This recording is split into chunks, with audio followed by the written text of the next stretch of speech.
जय माता दी। आज मैं आपको दुर्गा सप्तशती के 11वां अध्याय सुनाऊंगी। तो आइए सुनते हैं दुर्गा सप्तशती का 11वां अध्याय।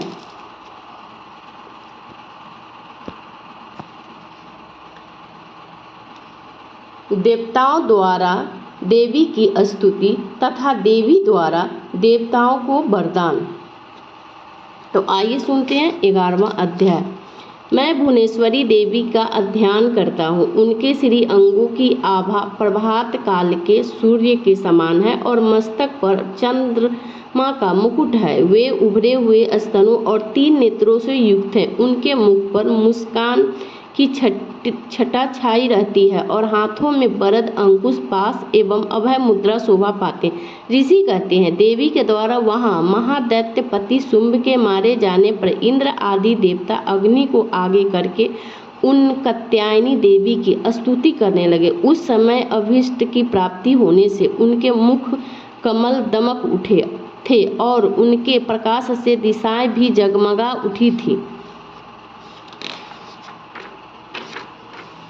देवता बोले, शरणागत की पीड़ा दूर करने वाली देवी, हम पर प्रसन्न हो।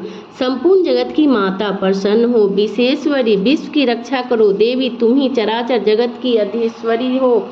तुम इस जगत का एकमात्र आधार हो, क्योंकि पृथ्वी रूप में तुम्हारी ही स्थिति है। देवी, तुम्हारा पराक्रम अलंघनीय है।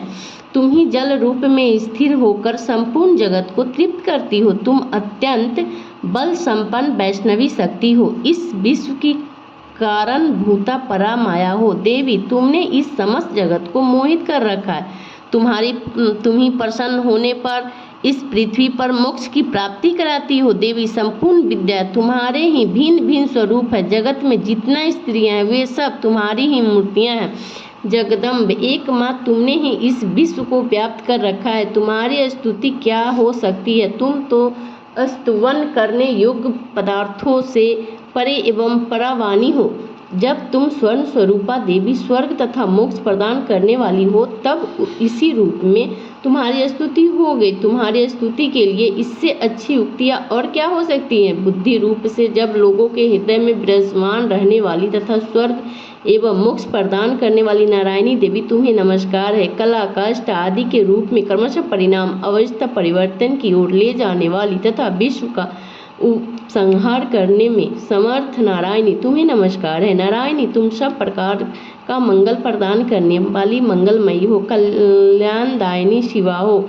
सब पुरुषार्थों को सिद्ध करने वाली शरणार्थ वत्सला 3 नेत्रों वाली एवं गौरी हो। तुम्हें नमस्कार है। तुम सृष्टि पालन और संहार की शक्ति रूपभूता सनातनी देवी, गुणों का आधार तथा स्वर्णमयी हो। नारायणी, तुम्हें नमस्कार है। शरण में आए हुए दीनों एवं पीड़ितों को रक्षा में संलग्न रहने वाली तथा सबकी पीड़ा दूर करने वाली नारायणी देवी, तुम्हें नमस्कार है। नारायणी, तुम ब्रह्मांडी के रूप धारण करके हंसों से जुटे हुए विमान पर बैठती तथा कुछ मिश्रित जल छिड़कती रहती हो। तुम्हें नमस्कार है। महेश्वरी रूप में त्रिशूल, चंद्रमा एवं सर्व को धारण करने वाली तथा महान वृषभ की पीठ पर बैठने वाली नारायणी देवी, तुम्हें नमस्कार है। मोरों और मुर्गों से घिरी रहने वाली तथा महाशक्ति धारण करने वाली कौमारी रूप धारिणी निष्पापी नारायणी, तुम्हें नमस्कार है। शंख, चक्र, गदा, शंख, धनुष रूप उत्तम आयुध के धारण करने वाली वैष्णवी शक्ति रूपा नारायणी, तुम प्रसन्न हो। तुम्हें नमस्कार है।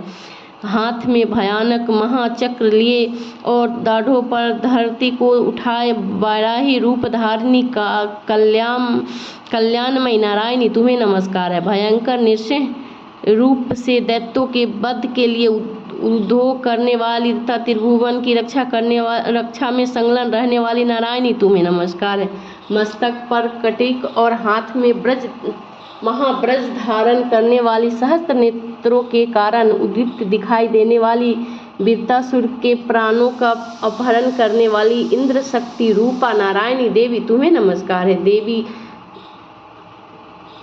शिवदूती रूप से दैत्यों की महती सेना का संहार करने वाली, भयंकर रूप धारण तथा विकट गर्जना करने वाली नारायणी तुम्हें नमस्कार है। दाढ़ों के कारण विकराल मुख वाली, मुंड माल से विभूषित मुंड मर्दनी चंडिका रूपा नारायणी तुम्हें नमस्कार है। लक्ष्मी, लज्जा, महाविद्या, सरदा, पृष्टि, स्वदा, ध्रुवा, महारात्रि तथा अविधा रूपा नारायणी तुम्हें नमस्कार है। मेधा, सरस्वती, वरा, श्रेष्ठ, भूति, ऐश्वर्य रूपा ब्राह्मणी, भूरे रंग की अथवा पार्वती, तामसी, महाकाली, नियत्ता, संयम परायणा तथा ईर्षा सबकी ईश्वरी रूपिणी नारायणी तुम्हें नमस्कार है।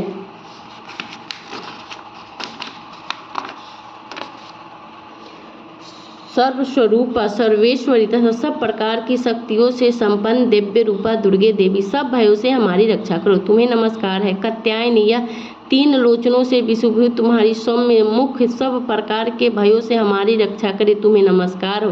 भद्रकाली, ज्वाला के कारण विकराल प्रतीत होने वाला, अत्यंत भयंकर और समस्त असुरों को संहार करने वाले तुम्हारा त्रिशूल भय से हमें बचाए तुम्हें नमस्कार है। देवी, जो अपनी ध्वनि से संपूर्ण जगत को व्याप्त करके दैत्यों के तेज नष्ट किए देता है, वह तुम्हारा घंटा हम लोगों की पापों से उसी प्रकार रक्षा करे जैसे माता अपने पुत्रों की बुरे कर्मों से रक्षा करती है। चंडी के तुम्हारे हाथों में सुशोभित खड्ग जो असुरों के रक्त और चौवी से चर्चित है, हमारा मंगल करे हम तुम्हें नमस्कार करते हैं।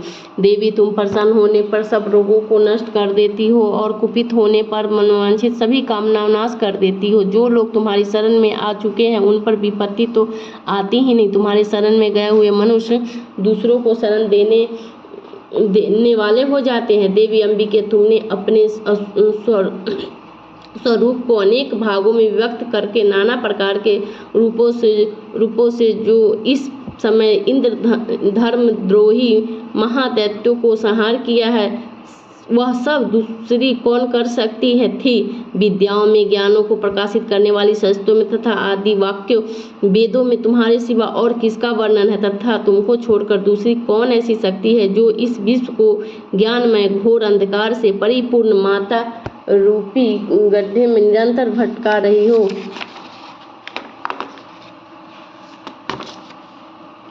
जहाँ राक्षस, जहाँ भयंकर विष वाले सर्प, जहाँ शत्रु, जहाँ लुटेरों की सेना और जहाँ दानव दल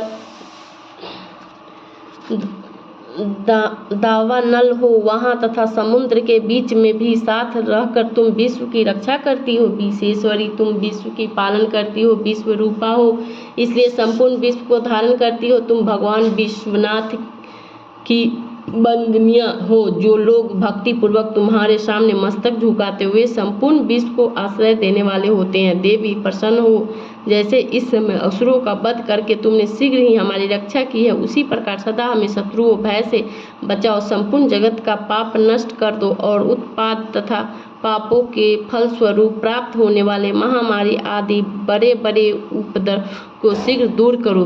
विश्व की पीड़ा दूर करने वाली देवी, तुम हमारे चरणों पर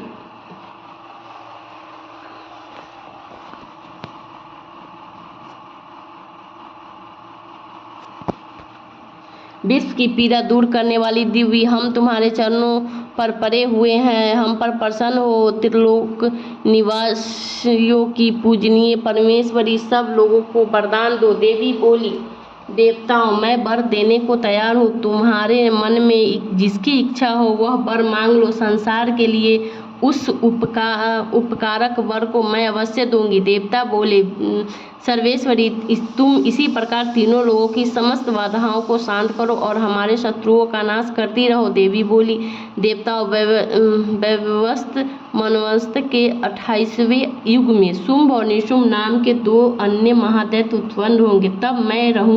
तब मैं नंद गोप के घर में उनकी पत्नी यशोदा के गर्भ से अवतीर्ण हो विंध्याचल में जाकर रहूंगी और उन दोनों असुरों को नाश करूंगी।